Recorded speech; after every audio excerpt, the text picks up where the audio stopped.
Student, जैसा कि इसके पहले की क्लास में आप पढ़ रहे थे एड्स विषाणु के HIV रोग संचरण के बारे में, ऐसे ही आपको आज पढ़ना है एड्स विषाणु का जीवन चक्र।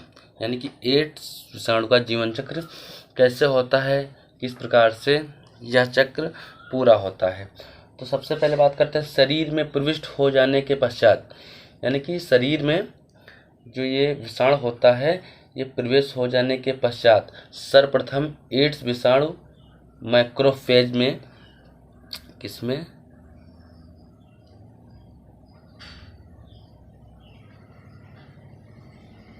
मैक्रोफेज में प्रवेश कर लेता है। इस कोशिका में विषाणु का RNA विशिष्ट एंजाइम रिवर्स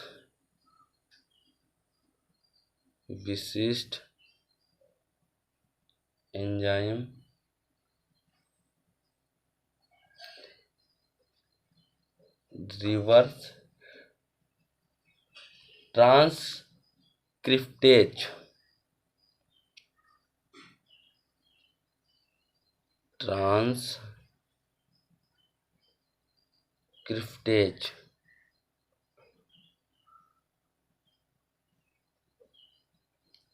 की सहायता से DNA का निर्माण कर लेता है।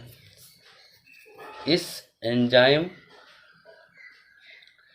रिवर्स ट्रांसक्रिप्टेज का पाया जाना रेट्रोवायरस की विशेषता होती है। अब इस प्रकार बिना विषाणु, यानी कि इस प्रकार जो विषाणु बनता है तो वह DNA पोषक कोशिका के DNA से जुड़ जाता है। पोषक कोशिका का DNA अब विषाणु निर्माण का कार्य प्रारंभ कर देता है।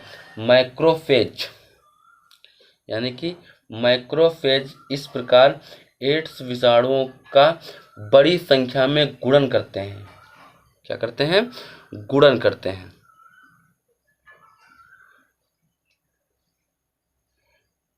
इनमें से कुछ विषाणु सहायक T लिम्फोसाइट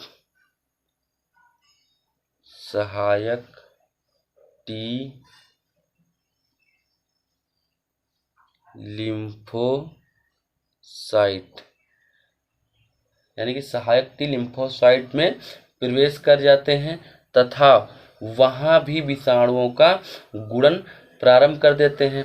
दोनों कोशिकाओं में मुक्त होने वाले एड्स विषाणु पुनः हेल्पर T की सहायता को संक्रमित करते हैं। यह चक्र लगातार चलता रहता है जिससे विषाणुओं की संख्या में तेजी से बढ़ोतरी होती है। इसी के फलस्वरूप रोगी के शरीर में हेल्पर T कोशिकाओं की संख्या घट जाती है।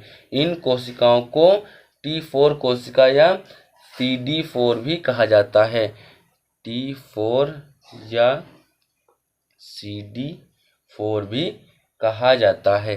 तो इस प्रकार से क्या होता है कि जो ये वायरस होते हैं, ये जो विषाणु होते हैं, इसी प्रकार से गुणन की सहायता से धीरे धीरे क्या होता है, संख्या में बढ़ोतरी करते रहते हैं।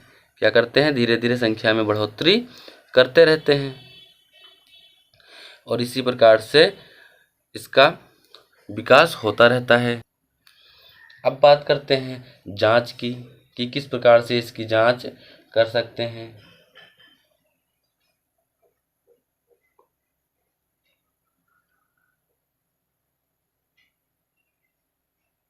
डायग्नोसिस, जांच, ठीक है। तो एड्स की जांच एंजाइम लिक्विड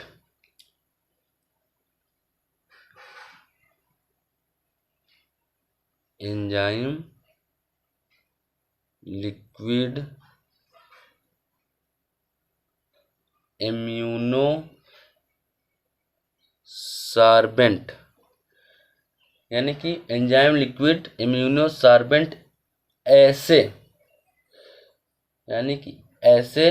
विधि से की जाती है। रक्त में एड्स एंटीजन के विरुद्ध बनी एंटीबॉडी का परीक्षण, यानी कि इसके द्वारा क्या होती है, इसकी जांच की जाती है। अब इसकी रोकथाम के बारे में बात करते हैं।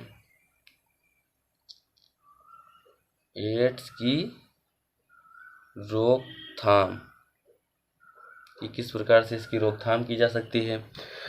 अभी तक एड्स का इलाज लाइलाज है, अतः इसकी रोकथाम ही इससे बचने का एकमात्र उपाय है। यह अन्य संक्रामक रोगों की तरह गलती से होने वाला रोग नहीं है।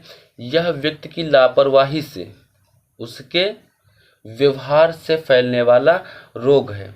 अतः एड्स का शिकार बनना अज्ञानता से मरने के समान है।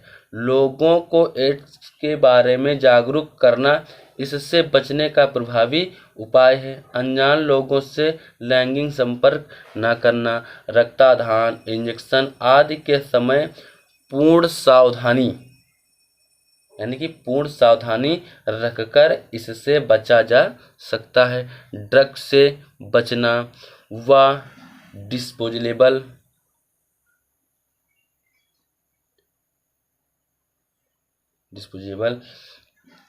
सिरिंज का प्रयोग करना भी इसी प्रकार से बचाव उपाय हैं। अपने देश में राष्ट्रीय एड्स नियंत्रण संगठन तथा अन्य अनेक गैर सरकारी संगठन एड्स के विषय में जनता को जागरूक कर रहे हैं। यानी कि बहुत अनेकों प्रकार से इसके बारे में बताया जा रहा है ताकि जो जनता है इससे जागरूक रहे और इस रोग से बच करके रहे। तो आज की क्लास के लिए इतना ही। Thank you class.